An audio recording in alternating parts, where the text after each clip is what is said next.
আজি শ'ল মাছ বনাইছিলে মূলা দি। মই ভাবিলোঁ অকণমান ভিডিঅ'টো আপোনাকেইটাৰ কাৰণে ক'লোঁ।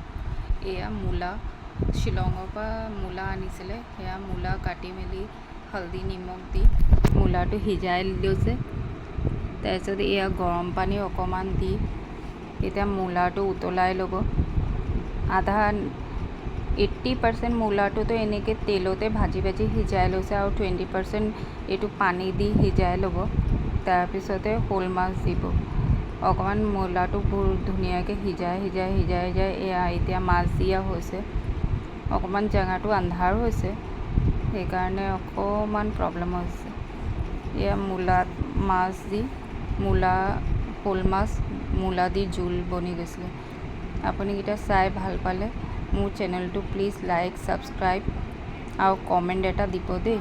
আপোনাৰ ঘৰত শ'ল মাছটো কেনেকৈ বনায় অকণমান জনাবচোন।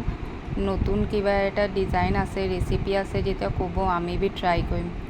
ভাল পালে প্লিজ ছাবস্ক্ৰাইব কৰি দিব। Thank U.